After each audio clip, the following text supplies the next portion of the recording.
आज बनाएंगे हैदराबाद के ट्रेडिशनल पराठे के मीठे चोंगे और दूध का शरबत जो कि ऊद की खुशबू का होता है और मिट्टी के बर्तन में बनाया जाता है। बहुत ही स्पेशल रेसिपीज़ है ये पुराने वक्तों की। तो चलिए बनाना शुरू करते हैं। सबसे पहले हम ये दूध का शरबत बनाएंगे जो कि बनाना बहुत आसान है लेकिन इतना फ्लेवरफुल होगा कि आपके दूध ना पीने वाले बच्चे भी ये शरबत ज़रूर पिएंगे। तो शरबत बनाने के लिए मैंने यहाँ पे हाफ़ कप शक्कर को हाफ़ कप पानी में ऑलरेडी 1 घंटे के लिए भिगा के रखा था। भिगा के रखने से क्या होगा कि ये जल्दी घुल जाएगी। तो इस तरह से देखिए इसको मैंने घुला लिया है। अब शक्कर अच्छे से इसमें घुल गई है, इसे साइड में रख देंगे।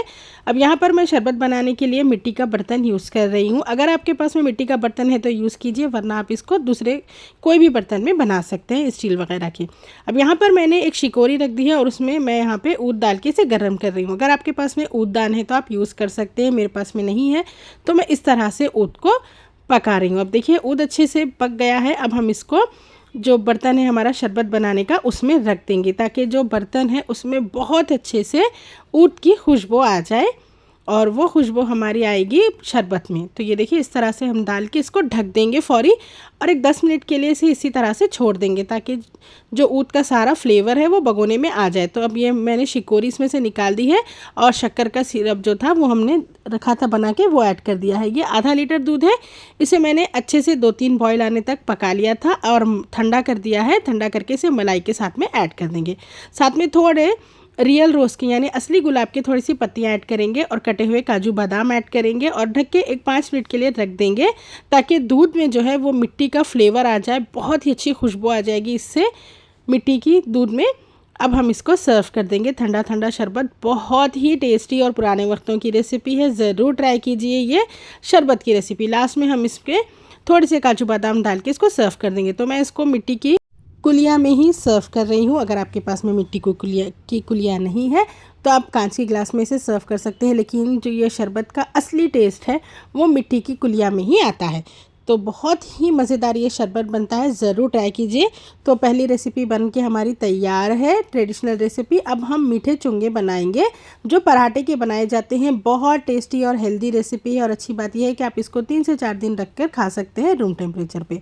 तो इसे बनाने के लिए सबसे पहले मैंने यहाँ पे आटा गूंद लिया। तो आटा बिल्कुल जैसे आप रोटी का आटा गूंदते हैं वैसा ही गूंद लीजिए और इसको गूंद के थोड़ी देर के लिए रेस्ट करने के लिए रखेंगे। अब थोड़ी देर रेस्ट करने के बाद में इसको इस तरह से बेल के हमने बड़ा सा कर लेना है और अब हम यहाँ पे इसको ऑयल लगा देंगे। बेसिकली हम यहाँ पे पराठे का पेड़े बना रहे हैं। तो अच्छे से इसे बेलने के बाद में इसके ऊपर हमने ऑयल लगा दिया है और ऑयल लगा के इस तरह से डिप्रेशंस कर देंगे यानी कि दबा देंगे और थोड़ा सा सूखा आटा डाल देंगे। इससे क्या होगा कि बहुत अच्छे लेयर्स बनके तैयार होंगे चोंगे के।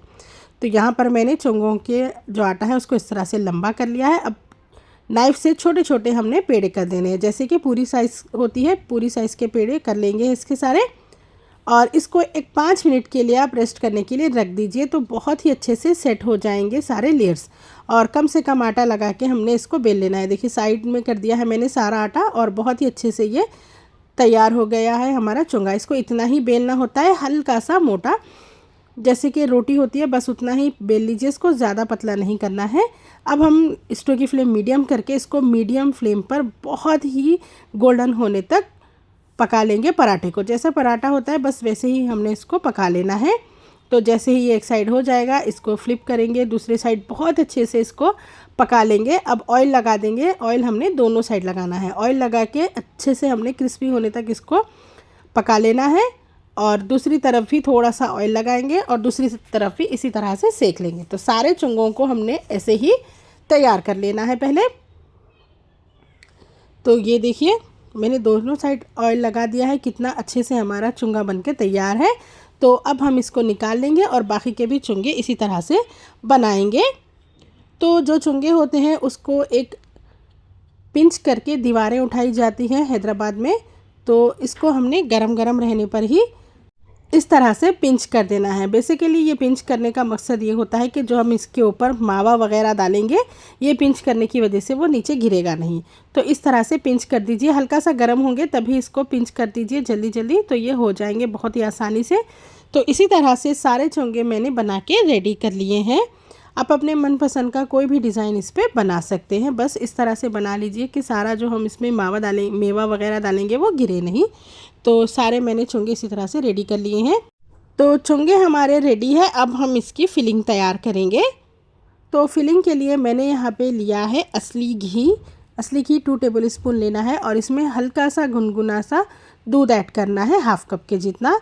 दूध गर्म रहेगा तो घी भी उसमें अच्छे से मेल्ट हो जाएगा। तो ये हमारा मिक्सचर एक रेडी हो गया है जो हम चोंगों पे टॉपिंग करेंगे। इसी के साथ में हमने यहाँ पे एक खोपरा अच्छे से धो के कद्दूकश कर लिया है इस तरह से। इसमें ऐड करेंगे हाफ कप शक्कर और कटे हुए काजू बादाम और सब चीज़ों को अच्छे से मिक्स करेंगे। इसी स्टेज पे अगर आप चाहें तो हरी इलायची का पाउडर भी ऐड कर सकते हैं। अब हम इन सब चीज़ों को अच्छे से मिक्स कर देंगे। अब एक एक चोंगा लेते जाएंगे और उसके ऊपर से ये फिलिंग करेंगे अच्छे से। जनरस अमाउंट में ये सारा मिक्सचर ऐड कर दीजिए, कोकोनट, शुगर और ड्राई फ्रूट्स का।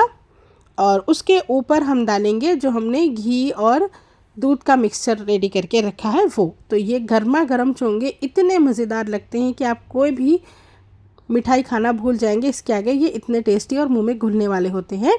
तो ये देखिए एक चोंगा हमारा तैयार हो गया है। इसी तरीके से हम बाकी चोंगे भी रेडी करेंगे। यानी एक रोटी लेंगे, उसके ऊपर जो हमने कोकोनट का मिक्सचर रेडी किया है वो ऐड करेंगे और फिर दूध ऐड कर देंगे घी वाला। इसी तरह से सारे चोंगे बना के रेडी कर लीजिए। और जैसे मैंने कहा 2 से 3 दिन तक भी आप इसको खा सकते हैं रख के, बहुत टेस्टी लगते हैं।